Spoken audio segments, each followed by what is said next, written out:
नमस्कार दोस्तों। साइंस के हम सिक्स क्लास के बुक को कवर कर रहे थे। इसमें अभी तक मैंने 3 चैप्टर को आपके साथ डिस्कस किया। इन 3 चैप्टर को डिस्कस करने में मैंने आपके साथ जो एक्चुअल बुक है उसके पीडीएफ को यूज़ किया था। बट आई रियलाइज कि इसको मैं यूपीएससी के पर्सपेक्टिव से पढ़ा रहा हूँ, तो जाहिर सी बात है हमें एनसीईआरटी के बुक को सिक्स्थ क्लास के बच्चे की तरह पढ़ने की ज़रूरत नहीं है। सेंटेंस बाय सेंटेंस पढ़ने की ज़रूरत नहीं है। तो इसलिए मैंने अब उस अगले चैप्टर में, यानी कि जो हमारा चैप्टर 4 है जिसमें हमें चुंबक के बारे में पढ़ना है, तो इस चैप्टर में जितने भी इंपॉर्टेंट कॉन्सेप्ट्स हैं उसको मैंने यहाँ पे लिख दिया है, ताकि मैं यहाँ पे आपके साथ डिटेल में डिस्कस कर सकूँ। जो भी इंपॉर्टेंट कॉन्सेप्ट्स हैं उनको मैं आपके साथ बहुत ज़्यादा डिटेल में डिस्कस करूँगा। बट जो गैर ज़रूरी चीज़ें हैं जो हमारे यूपीएससी के प्रिपरेशन में हेल्प नहीं करेंगी, फॉर एग्जांपल उसमें आपको बहुत सारी एक्टिविटीज़ देखने को मिल जाएंगी, तो इन सारी एक्टिविटीज़ को मैंने साइड करते हुए केवल जो इंपॉर्टेंट कॉन्सेप्ट्स हैं जो हमारे बेस को स्ट्रॉन्ग करेंगे और हमारे आगे की यूपीएससी की तैयारी में हमारी मदद करेंगे, उसके पॉइंट ऑफ व्यू से फिर मैंने इस नोट्स को तैयार किया है। और आप देख सकते हैं केवल इतने नोट्स में मैं ये पूरा का पूरा चैप्टर आपको समझाने वाला हूँ। ठीक है, तो आई एम योर दोस्त Rahul Sharma and I welcome you all to Rahul Sharma education. एक एक करके दोस्तों हम सारी चीज़ों को समझेंगे। तो ये जो चैप्टर है इसका हेडिंग है चुंबक। तो हमें सबसे पहले चुंबक के बारे में समझना है कि आखिरकार चुंबक होता क्या है। देखिए, कोई चुंबक क्या है? एक पदार्थ है जो कुछ ऐसे पदार्थ, फॉर एग्जांपल आप फेरस ले लें, निकेल ले लें, इनको अपनी तरफ आकर्षित करता है। ठीक है, तो चुंबक कुछ और नहीं है, एक टाइप का पदार्थ ही है जिसके कुछ स्पेशल गुण होते हैं। इसके गुण में आप देखेंगे तो इसमें 2 ध्रुव आपको देखने को मिलेंगे। इसका अपना एक चुंबकीय क्षेत्र होता है। तो ये सारी जो बातें हैं ये हम आगे की क्लासेस में देखेंगे। बट यहाँ पे चूंकि इस चैप्टर में आपको जो बातें लिखी हुई है वही बातें मैं आपको बताऊंगा। इससे ज़्यादा ऊंचे स्तर की बातें अगले क्लासेस में आएंगी, तो वहां पे मैं आपसे डिस्कस करूंगा। तो चुंबक क्या है? चुंबक एक ऐसा पदार्थ है जो फेरस और निकेल आदि जैसे पदार्थों को अपनी तरफ आकर्षित करता है। अगर हम चुंबक का विभाजन करें, पहला विभाजन अगर उसके पाए जाने के आधार पे करें और दूसरा विभाजन उसके आकार के आधार पर करें, तो हमें अलग अलग टाइप के चुंबक देखने को मिलते हैं। चुंबक किस तरीके से मिलता है उसके आधार पे चुंबक 2 तरीके के होते हैं। एक प्राकृतिक चुंबक होता है, दूसरा कृत्रिम चुंबक होता है। अब प्राकृतिक चुंबक जो है वो नाम से ही जाहिर है कि प्रकृति में आसानी से पाया जाता है, प्रकृति में अपने मूल रूप में ही चुंबक के तौर पे पाया जाता है। वहीं जो कृत्रिम चुंबक है इसको बनाया जाता है। दरअसल अब अगर चुंबकीय पदार्थ को चुंबक के साथ जब आप रगड़ते हैं तो वो एक चुंबक की तरह व्यवहार करने लगता है, इसी को हम कृत्रिम चुंबक कहते हैं। जैसे लोहा जो है उससे आपको कृत्रिम चुंबक बनाता हुआ आपको देख सकता है। फिर आकार के आधार पे अगर हम बात करें तो आकार के आधार पे 3 प्रकार के चुंबक होते हैं। एक होता है छड़ चुंबक, जिसको आप यहाँ पे तस्वीर में देख सकते हैं। दूसरा होता है यू आकार का चुंबक, ये आप देख सकते हैं यहाँ पे इसको नाल चुंबक भी कहते हैं। और तीसरा होता है वलय चुंबक, जो कि गोल होता है, ये आप देख सकते हैं वलय चुंबक। इसके अलावा आपको कंपास में चुंबकीय सुई भी देखने को मिलेगी। तो कई प्रकार के आकार के आधार पे हमें चुंबक देखने को मिलते हैं। अब अगर हम हमारे आसपास जो भी पदार्थ पाए जाते हैं उनका वर्गीकरण करें चुंबकीय गुणों के आधार पे, तो हमें 2 प्रकार के पदार्थ देखने को मिलते हैं। एक पदार्थ चुंबकीय पदार्थ होता है, यानी ऐसे पदार्थ जो चुंबक की तरफ आकर्षित होते हैं, जिसको चुंबक अपनी तरफ आकर्षित करता है, ऐसे पदार्थों को हम चुंबकीय पदार्थ कहते हैं।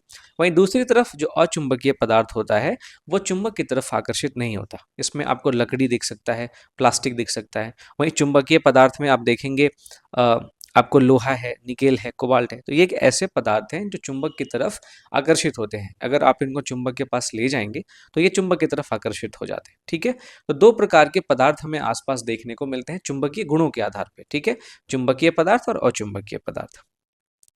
अब हम बात करते हैं चुंबक के ध्रुव के बारे में। मैंने आपको बताया कि चुंबक कुछ है नहीं, एक पदार्थ है जिसकी कुछ विशेष विशेषताएं होती है। कि पहली विशेषता कि इसके 2 ध्रुव होते हैं। किसी भी चुंबक में हमेशा 2 ध्रुव होता है, एक उत्तरी ध्रुव, दूसरा दक्षिणी ध्रुव। ठीक है, अब अगर कोई ये बोले कि अगर एक चुंबक को हमने बीच से तोड़ दिया, तो बीच से तोड़ने के बाद ये चुंबक एक ध्रुव वाला बन जाएगा, केवल साउथ पोल वाला बन जाएगा, तो ये झूठ है। क्योंकि एक ध्रुव वाला चुंबक कभी भी बनाया नहीं जा सकता, आपको ध्यान में रखना है।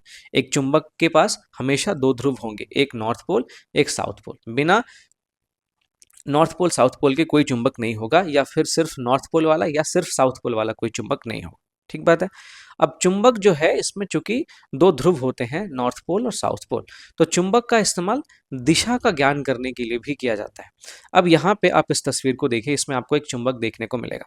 ये इसका नॉर्थ पोल है, ये इसका साउथ पोल है। ठीक बात है।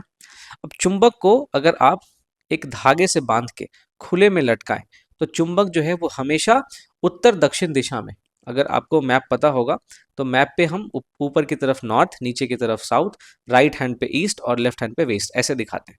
तो जो चुंबक है अगर उसको हम खुले तौर पे लटकाएं तो वो हमेशा नॉर्थ साउथ डायरेक्शन में ही लटकता है।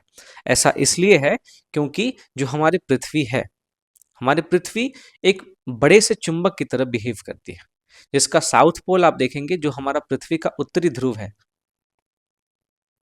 और जो हमारे पृथ्वी का दक्षिणी ध्रुव है, इसको आप समझिए, ये जो दक्षिणी ध्रुव और उत्तरी ध्रुव है इसको हम भौगोलिक उत्तरी ध्रुव और भौगोलिक दक्षिणी ध्रुव कहते हैं। ठीक बात है।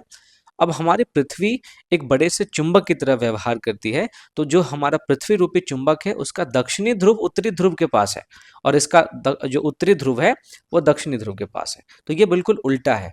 अब इस वजह से होता क्या है कि जब हम कंपास को ऐसे हिलाते हैं तो जो कंपास की सुई है उसका जो नॉर्थ है ये साउथ की तरफ अट्रैक्ट हो जाता है, और इसका जो साउथ है वो नॉर्थ की तरफ अट्रैक्ट हो जाता है। इस वजह से जो कंपास है उसकी कंपास की सुई हमेशा से ऊपर में नॉर्थ, नीचे में साउथ दिखाती है। क्यों? क्योंकि ऊपर में जो हमारी पृथ्वी रूपी चुंबक है उसका साउथ है, और इस साउथ की तरफ उस कंपास के चुंबक का नॉर्थ आकर्षित हो जाता है।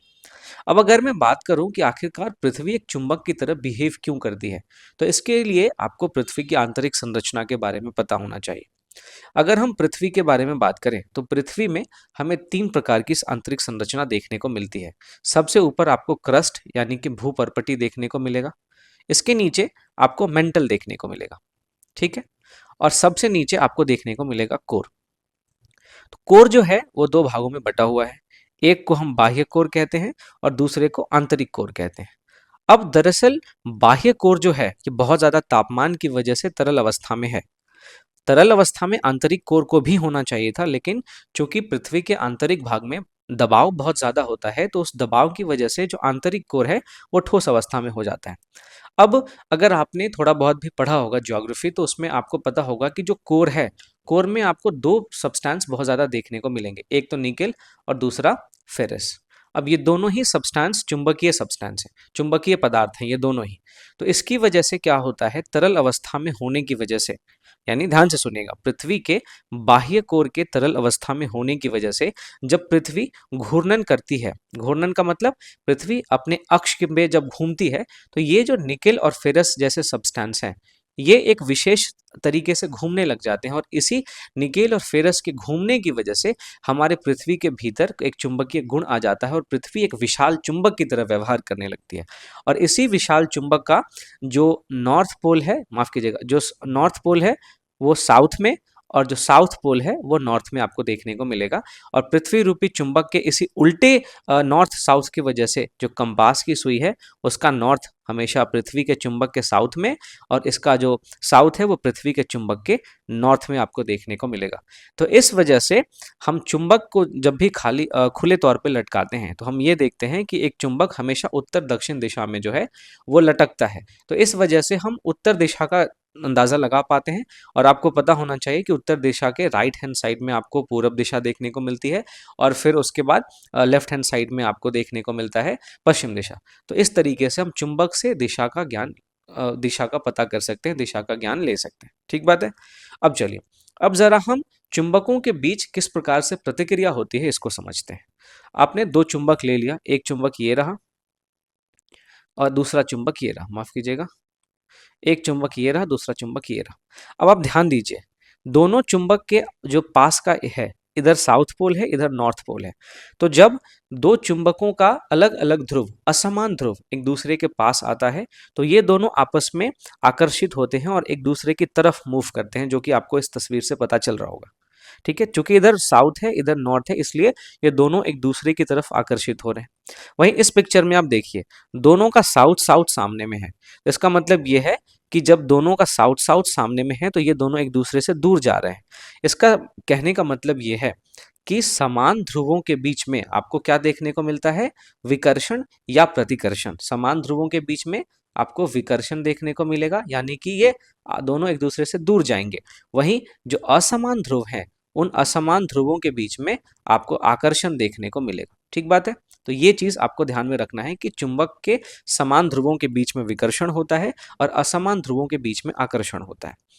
अब मान लीजिए कि हमने इन दोनों चुंबकों के बीच में कोई ऐसा पदार्थ डाल दिया जो अचुंबकीय है, एक कागज का टुकड़ा हमने डाल दिया।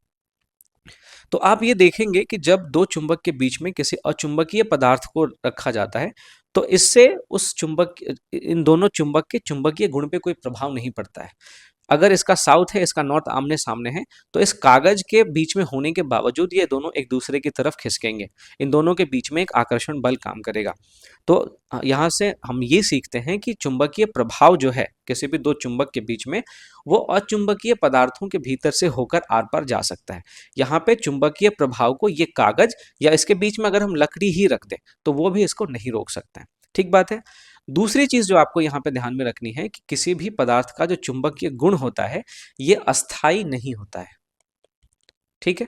अगर कोई पदार्थ चुंबकीय गुण रखता है तो उसके चुंबकीय गुण को समाप्त किया जा सकता है, और समाप्त करने के कई सारे तरीके हैं, जैसे चोट करके समाप्त किया जा सकता है, उसको गर्म करके समाप्त किया जा सकता है, या फिर किसी चुंबकीय गुण वाले पदार्थ को किसी बाह्य चुंबकीय क्षेत्र में आप ले जाएंगे जहां पे बार बार चुंबकत्व परिवर्तित हो रहा है, तो वहां तो उसकी वजह से भी उस पदार्थ का चुंबकीय गुण समाप्त हो सकता है। तो यहाँ पे एक इंपॉर्टेंट कॉन्सेप्ट है क्यूरी तापमान का। दरअसल क्यूरी तापमान वो तापमान है जिस पर कोई भी पदार्थ अपना चुंबकीय गुण जो है वो खो देता है। तो अगर किसी चुंबकीय गुण वाले पदार्थ को हम क्यूरी तापमान तक गर्म करें तो हम ये देखते हैं कि उस पदार्थ का चुंबकीय गुण समाप्त हो जाता है। फॉर एग्जाम्पल आप देखिए, लोहा के लिए जो क्यूरी तापमान है वो 770 डिग्री सेल्सियस है। इसका मतलब ये कि अगर हम लोहे को 770 डिग्री सेल्सियस तक गर्म करें तो लोहा अपना चुंबकीय गुण जो है वो चुंबकीय गुण खो देता है। ठीक है। तो इस चैप्टर में दोस्तों इतना ही कॉन्सेप्ट था। इवन की क्यूरी टेम्परेचर के बारे में इस चैप्टर में कोई चर्चा नहीं थी, फिर भी मैंने आपको बताया। तो मैं आपको यहाँ पे ये भरोसा दिलाने की कोशिश कर रहा हूँ कि 6th क्लास के एनसीईआरटी के साइंस वाले बुक में जितने भी इंपॉर्टेंट कॉन्सेप्ट्स हैं मैं वो सब आपके साथ डिस्कस करूंगा। लेकिन मैं एक्चुअल बुक के पीडीएफ के साथ आपको डिस्कस नहीं करूंगा। जो भी इंपॉर्टेंट कॉन्सेप्ट्स है इसी नोट्स के थ्रू डिस्कस करूंगा ताकि कम टाइम में हमारा जो बेस है वो स्ट्रांग हो सके। ठीक बात है। क्योंकि हम यूपीएससी के लिए यहाँ पे प्रिपेयर कर रहे हैं, हम किसी 6th क्लास के बच्चे को मैं नहीं पढ़ा रहा। तो इसलिए मैं आपसे गुजारिश करता हूं कि इसी शॉर्ट नोट्स को फॉलो करके आप अपने बेस को मजबूत करें और अपने यूपीएससी की तैयारी को आगे बढ़ें। तो दोस्तों इस सेशन को जाने से पहले लाइक करना ना भूलें। अगर आपको वीडियो पसंद आई है तो अपने दोस्तों को ज़रूर शेयर करें, और अगर आपने चैनल को सब्सक्राइब नहीं किया है तो प्लीज़ सब्सक्राइब करें, काफ़ी मेहनत लगती है बनाने में। मिलता हूँ आपसे अगले चैप्टर के साथ, तब तक के लिए थैंक यू।